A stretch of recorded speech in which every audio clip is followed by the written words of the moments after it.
Beard গজানোর জন্য beard oil মাখুন। So এই beard অয়েলে কি বিয়ার্ড গজায়? মানে বিয়ার্ড অয়েলে মাখলে কি আমার যদি দাড়ি না থাকে, দাড়ি কি হবে? That is not possible.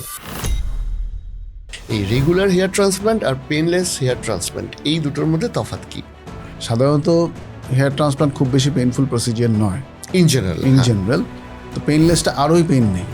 মানে বেসিক্যালি কি হয়, হেয়ার ট্রান্সপ্লান্টের খরচা সম্পর্কে একটু আমাদেরকে বলুন, কিরকম খরচা হয়? হেয়ার ট্রান্সপ্লান্টেশনের খরচা ডিপেন্ড করে 3-4টে জিনিসের উপর। ফার্স্ট হচ্ছে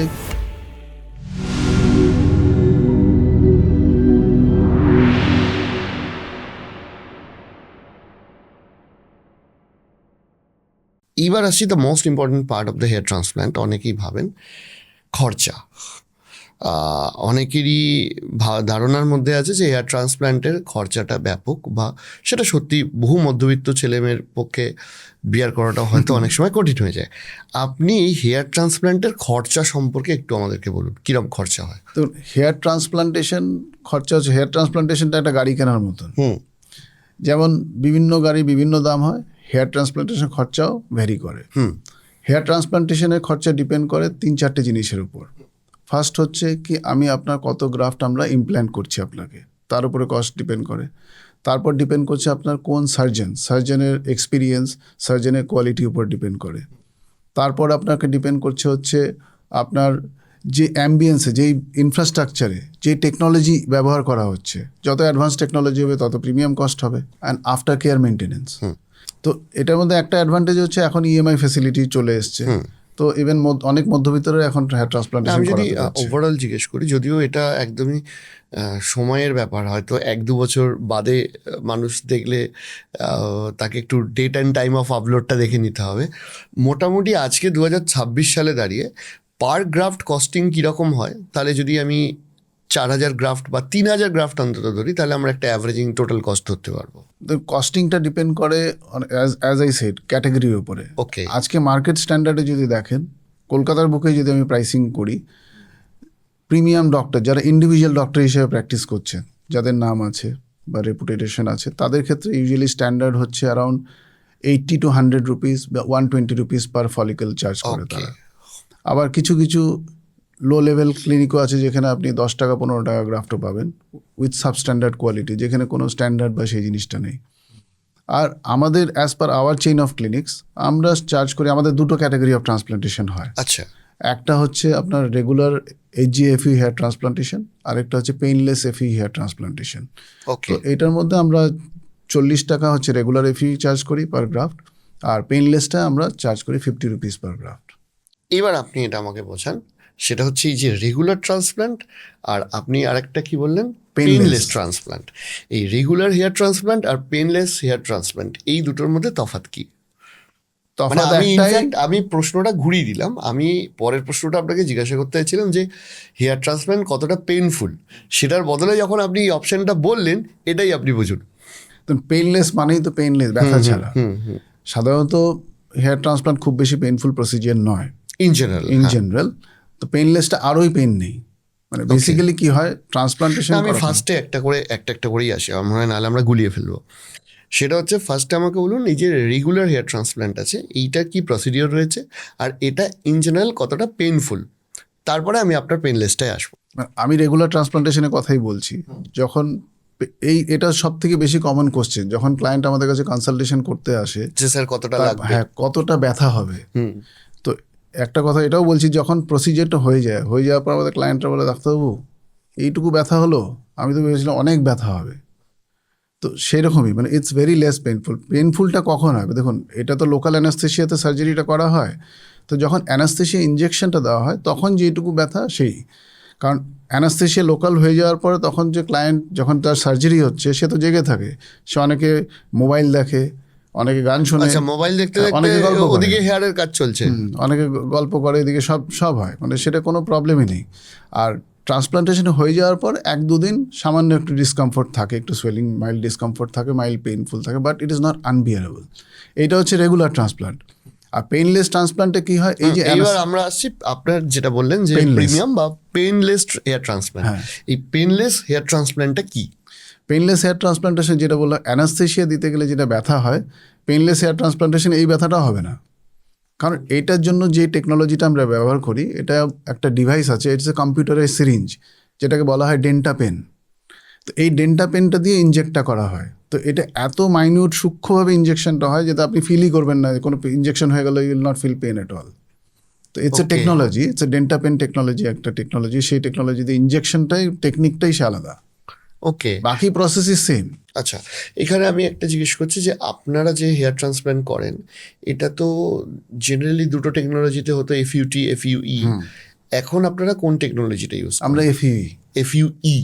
আচ্ছা, এইবার আপনি একটু এটা বুঝিয়ে দিন যে এই হেয়ার ট্রান্সপ্ল্যান্টের যে টেকনোলজিগুলো ছিল তার মধ্যে এফইউই আর এফইউটি কোনটা, আর দুই হচ্ছে আপনারা এফইউই যে ইউজ করেন সেটা কেন ইউজ করেন? এফইউটি, হেয়ার ট্রান্সপ্লান্টেশন দুটো পদ্ধতি আপনি বললেন, একটা এফইউটি আর একটা এফইউই। এফইউটিটা হচ্ছে এফইউর আগের টেকনিক, পুরোনো টেকনিক, মানে প্রথম যখন আসে সেই টেকনিকটা। মানে এফইর আগে, তার আগে আরো ডিফারেন্ট টেকনিক ছিল। আগে যখন ট্রান্সপ্লান্টেশন হতো তখন তো মনে হতো এরকম ধান গাছ যেরকম লাগায় সেরকম থাকতো। আপনি যদি দেখেন ইউটিউবে দেখতেও পাবেন যে আর্লিয়ার হেয়ার ট্রান্সপ্লান্টেশন এরকম গোছা গোছা গোছা গোছা চুল। তারপর তো এফইউটি এসছে। এফইউটিতে কি করা হয়, আপনার এই যে পার্মানেন্ট জোন থেকে, এখান থেকে পুরো একটা স্ট্রিপ, স্কিন স্ট্রিপ পুরো তুলে নেওয়া হয়। তুলে নিয়ে তারপর সেটাকে স্লিভারিং করে সেখান থেকে একটা একটা গ্রাফট বের করা হয়, তারপরে ইমপ্ল্যান্ট করা হয়। তো ওটার একটা ড্রব্যাক হচ্ছে ওটার রিকভারি টাইমটা অনেক বেশি। মানে যেহেতু একটা এখানে কেটে নিচ্ছে, এটাকে একটা সেলাই করছে, এটা লিনিয়ার স্কার্ট তৈরি হয়, তার সাথে সাথে একটা সার্জারি, সেলাই, সেটা রিকভারি টাইমটা অনেক বেশি লাগে। তো এটার একটা ড্রব্যাকস। আর এফই হচ্ছে লেটেস্ট টেকনিক, সেখানে কোনো কাটাছেঁড়া ব্যাপার নেই। বেসিক্যালি আপনার মানে ড্রিল মানে ওই ডিভাইসটা দিয়ে গ্রাফগুলোকে এক্সট্র্যাক্ট করা হয়, একটা একটা করে গ্রাফট এক্সট্র্যাক্ট করা হয় আর একটা করে ইমপ্ল্যান্ট করা হয়। তার ফলে কি, এতে কোনো লিনিয়ার স্কার থাকে না, ডটেড স্কার কিছু হয় বাট লিনিয়ার স্কার থাকে না। এটা রিকভারি টাইম অনেক ফাস্ট, হেয়ার গ্রোথ অনেক বেশি ফাস্ট হয়। তো এই বেনিফিটটা, ফলিকল নষ্টর সম্ভাবনাটাও কম। আর আরেকটা জিনিস হচ্ছে দেখুন, এফইউই কিন্তু প্লাস এফইউটি অনেক সময় কম্বাইন্ডও করা হয়। এখন দেখুন কারো অনেক বড় এক্সটেন্সিভ বলনেস আছে, সেখানে শুধু যদি আমি এফইই করি তাহলে তার নাম্বার অফ গ্রাফট এক্সট্রাকশন কিন্তু অনেক কমে যাবে, আমি পুরো এরিয়াটা কভার করতে পারবো না। তখন কম্বিনেশন টেকনিক করা হয়, এফইউটি নিয়ে তাতে নাম্বার অফ গ্রাফটস বেশি বেরোয়, প্লাস এফইউই করা হয়, তাতে এরিয়া কভারেজটা বেশি দেওয়া যেতে পারে। It is for bigger boldness, advance stage of boldness, সেখানে করা হয়। সেটা বহু দেরি হয়ে গেলে। হ্যাঁ। এবার এই যে আপনি এফইউ টেকনোলজিসটা বললেন, আমি এফইউ দিয়েই জিজ্ঞেস করছি যে এই হিসাবে মোটামুটি ধরুন কতবার, এই প্রশ্নটা তো আমি আপনাকে করেছি, আমি জিজ্ঞেস করছি যে কতটা এরিয়া কভার করা যায়? এটা পুরোটাই ডিপেন্ড করছে নাম্বার অফ ওনার ডোনার এরিয়া কতটা ভালো। এখন এরকম কি হতে পারে যে যার সামনের চুলটা পাতলা তার পেছনের ডোনার এরিয়াটা ভালো? হ্যাঁ, হয়। হ্যাঁ, কারণ এই যে বললাম জেনেটিক বলনেস যখন শুরু হয় বা অ্যান্ড্রোজেনেটিক অ্যালোপেশিয়া শুরু হয়, তার তো রাতারাতি চুলটা নষ্ট হয়ে যায় না। প্রথম যে হেলদি চুল, তার ব্যাক সাইডে যে হেয়ার, এই চুলটা তো আমাদের মানে ইয়াং এজে এরকমই ছিল। যখন এটা ম্যাচিওর্ড হতে থাকে, যখন অ্যান্ড্রোজেনেটিক অ্যালোপেশিয়া হয়, তখন এই চুলটা পড়ে গিয়ে এখান থেকে যে চুলটা আসে না, সেটা আনহেলদি থাকে, মানে এইটার তুলনায় পাতলা থাকে। তো এইটা অনেক সময় পাওয়া যায়, দেখা যায়, সবার ক্ষেত্রে যে হয় তা নয়, কিন্তু দিস ইজ পসিবল। তো কারণ আস্তে আস্তে চুলের গোড়াটা তো শেষ হয়ে যায়। এখন কতটা এরিয়া আমি এফইউ করে কাভার করতে পারবো, ইন জেনারেল আমরা দেখি যে অলমোস্ট 6-7 হাজার গ্রাফট আমরা দিয়ে কাভার করতে পারি। আচ্ছা, মানে ডোনার এরিয়া থেকে 6-7 হাজার পাওয়া যায়। তাছাড়াও যদি ওটাও না হয়, অনেক সময় বিয়ার ট্রান্সপ্লান্টেশন করে, বিয়ার থেকে না প্রথমবার হয়। ট্রান্সপ্ল্যান্ট করতে হলে ডোনার এরিয়া একটু প্রিজার্ভ করে রাখা উচিত, যে ভবিষ্যতে যদি ট্রান্সপ্ল্যান্ট করতে হয় একসাথে তাহলে। সেটা একটা রেশিওতে আমরা তোলা হয় সেটা। আচ্ছা আচ্ছা, এবার আমি সেকেন্ডে ওটাইতেই আসতাম যে যদি আমার মাথার ডোনার এরিয়া চুল কম থাকে, তখন কি বিভিন্ন শরীরের অংশ থেকে চুল নিয়ে মাথায় লাগানো যায়? হ্যাঁ, বিয়ার থেকে নেওয়া হয়, চেস্ট হেয়ার থেকে নেওয়া হয়, সে নিয়েও করা হয়। তো আপনারা কি শুধু হেয়ার ট্রান্সপ্ল্যান্ট করেন না বিয়ার ট্রান্সপ্ল্যান্ট? বিয়ারও করা হয়, বিয়ার ক্রিয়েশন। এইটাতেও আসি, খুব ইন্টারেস্টিং। অনেকের দাড়ি হয় না, দাড়ির শখ। মোটামুটি আপনার আর আমার দাড়ির স্টাইলটা একই। অনেকেই ভাবে যে এরকম একটু দাড়ি রাখবো, তো অনেকের হয় না। তো এই বিয়ার ট্রান্সপ্ল্যান্ট যেটা অতটা পপুলার নয়, বাট স্টিল ভেরি, মানে অনেকেই চায়, তো সেই জায়গায় দাঁড়িয়ে জিজ্ঞেস করছি এইটা কিভাবে হয়, আর বিয়ার ট্রান্সপ্ল্যান্টের সেক্ষেত্রে হেয়ারটা কোথা থেকে নেন আপনার? ওই ডোনার স্ক্যাল্প থেকে নেওয়া হয়। ও বিয়ার্ড হ্যাঁ, ওটাও স্ক্যাল্প ওখান থেকে নেওয়া হয়? বডি হেয়ার থেকে নেওয়া হয়, আচ্ছা নিয়ে করা হয়। এটা বিয়ার ট্রান্সপ্লান্টেশন অনেকে করায়, মানে অনেকের ক্ষেত্রে যেরকম দুটো জিনিস হয়। একটা হচ্ছে অনেকে ফ্রেঞ্চ কাট তৈরি করে, অনেকে মুস্টাচ কারেকশন রেকটিফিকেশন করে বা মুস্টাচ ক্রিয়েশনও করে। অনেকের গোপ কম থাকে তারা করে, আর অনেকের হচ্ছে দাড়ির ডেন্সিটি কম থাকে, মানে ঘনত্বটা কম থাকে, সেটাও ক্রিয়েশন। মানে এগুলো সব কিছুই পসিবল থ্রু ট্রান্সপ্লান্টেশন। আর একটা বাজারে খুব চলছে বিয়ার্ড ট্রান্সপ্ল্যান্ট নিয়ে যখন কথা হলো, সেটা হচ্ছে বিয়ার্ড গজানোর জন্য বিয়ার্ড অয়েল মাখুন। সো এই বিয়ার্ড অয়েলে কি বিয়ার্ড গজায়? মানে বিয়ার্ড অয়েলে মাখলে কি আমার যদি দাড়ি না থাকে, দাড়ি কি হবে? দাড়ি যদি না থাকে, যদি চুলের গোড়া না থাকে, কোনো অয়েল দিয়ে কিন্তু গোড়া তৈরি করা যায় না। আচ্ছা বিয়ার্ড অয়েল লাগালে আপনার বিয়ার্ডের হেয়ারের কোয়ালিটিটা ইমপ্রুভ করতে পারে, টেক্সচারটা ইমপ্রুভ করতে পারে, কিন্তু যেখানে আপনার চুলের গোড়াই নেই সেখানে আমি বিয়ার্ড অয়েল দিয়ে গোড়াটা তৈরি করবো কি করে? That is not possible. এবার হচ্ছে যে পোস্ট হেয়ার ট্রান্সপ্ল্যান্ট ধরুন হয়ে গেল ডে কেয়ারে, তারপরের 6 মাস কিভাবে আপনার ট্রিটমেন্টে থাকতে হবে? হেয়ার ট্রান্সপ্লান্টেশন হয়ে যাওয়ার পর 48 ঘন্টা পর্যন্ত একটু প্রবলেম থাকে। প্রবলেম মানে কি, একটু কেয়ার করতে হয়, ওই জায়গাগুলো ড্রাই হয়ে যায়, স্প্রে করতে হয়, মানে স্যালাইন ওয়াটার স্প্রে করতে হয়, প্লাস পেছনে একটা ব্যান্ডেজ থাকে সেটাকে ইয়ে করতে হয়। আফটার 72 আওয়ার্স সে ব্যান্ডেজ খুলে দেওয়া হয়। আপ টু 15 ডেজ একটা ট্রিটমেন্ট প্রোটোকল, কিছু মেডিসিনস, অ্যান্টিবায়োটিক এগুলো খেতে হয়। হওয়ার পর after 15 days the treatment starts. Treatment মানে এই যে চুল পড়াটা, প্রথমে কি হয়, আপনার এই যে ট্রান্সপ্লান্টেশন করা হলো 1 মাসের মধ্যে কিছু চুল পড়ে যায়, যেটা শক লস হয়। মনে হবে আমি ট্রান্সপ্লান্টেশন করলাম, ফাঁকা হয়ে গেল। মানে বাকি চুলগুলোতেও এফেক্ট? বাকি চুলগুলো তো গ্রো করে, মানে ট্রান্সপ্লান্টেড হেয়ার অনেক সময় পড়ে যে যায়, ট্রান্সপ্ল্যান্টেড এরিয়া আছে, হ্যাঁ, সেখান থেকে চুল পড়ে যায়। That is shock loss, that is natural. তারপরে আপনি আস্তে আস্তে গ্রোথ, এটা 2 থেকে 3 মাস পর দেখবেন আস্তে আস্তে চুল গ্রো করতে শুরু করেছে। 6 মান্থসে অনেকটা গ্রোথ চলে আসে, 8 মান্থসে আরও ফার্দার গ্রোথ হয়। বাই 12 মান্থস আপনার কমপ্লিট গ্রোথ, পুরো ট্রান্সফরমেশন উইদিন 12 মান্থসের মধ্যে হয়ে যায়।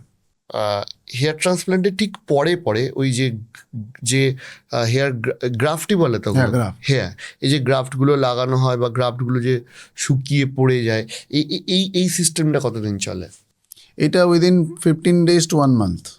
মানে গ্রাফটগুলো পড়ে যায়? গ্রাফট পরে না, দেখুন এই graft ইনিশিয়ালি যখন এখানে আমি ইমপ্ল্যান্ট করছি, এখানে তো ইঞ্জুরি হচ্ছে, আমার যেরকম কেটে গেলে ক্রাস্ট ফর্মেশন হয়, এই ক্রাস্টগুলো ইনিশিয়ালি ফর্মেশন হয়।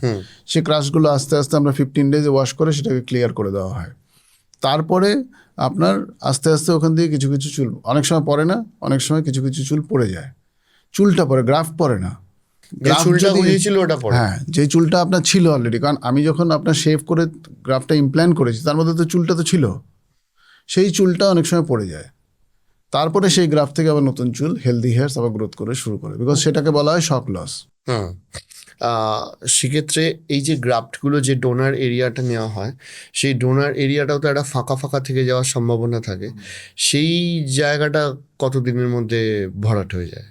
সেটা ফাঁকা হয় না, আপনি বুঝতে পারবেন না, আচ্ছা। কারণ ওটা একটা রেশিও আছে। মানে এমন নয় কি যে আমরা গ্রাফ তুললাম মানে পুরোটা সবটাই তুলে নেওয়া হয়। যখন সার্জন তোলে ওটা একটা রেশিও আছে, 2:1 রেশিওতে তোলা হয়, মানে দুটো গ্রাফ রেখে একটা তোলা হয়, ওই রেশিওতে ইনিশিয়ালি তোলা হয়, যাতে আপনি বুঝতেও পারবেন না পেছনে তোলা আছে। চুল যখন হেয়ার ট্রান্সপ্ল্যান্ট হয়, আমাকে এটা অনেকে জিজ্ঞেস করেছে, বিশেষ করে যারা অ্যাক্টিং প্রফেশনে আছে বা যাদেরকে আজকে ইনস্টাগ্রাম বা ফেসবুক ইনফ্লুয়েন্সার যারা আছে, অনেকের হেয়ার লাইন কারেকশন হয়, হয়তো তার মাথায় টাক নেই, সে শুধু হেয়ার লাইন কারেকশনটা করতে চাইছে। এই যে হেয়ার লাইন কারেকশনের সময় কি একদম কমপ্লিটলি ট্রান্সপ্ল্যান্টের সময় ন্যাড়া করতে হয়? কারণ সেক্ষেত্রে তো তার ওই যে 2-3 মাস যখন তার মাথায় চুল থাকবে না, তখন সেটা একটা কেরিয়ারে ওই 2-3 মাসে একটা সমস্যা তৈরি হবে। হেয়ার লাইন কারেকশনে আপনাকে পুরো ন্যাড়া হতে হয় না, বেসিক্যালি শুধু পেছনে আমরা ট্রিমার দিয়ে ওই একটা লিনিয়ার একটু চুল তুলে নেওয়া হয়, যেখান থেকে গ্রাফটা এক্সট্রাকশন করা হয়। আর প্লাস সামনে তো যেহেতু আপনার হেয়ার লাইন, মানে আপনি তো চুলের পেছনে সামনে লাইনটা নামিয়ে যাচ্ছেন, মানে আপনার হেয়ার লাইনটা ইমপ্রুভ করছেন, তো সেইখানে আপনার এটা শেভ করতে হয় না। আর এখন একটা নতুন টেকনোলজি বেরিয়েছে যেখানে আপনি লং হেয়ার ট্রান্সপ্লান্টেশনে হয়, মানে না শেভ করেও ট্রান্সপ্লান্টেশন হয়।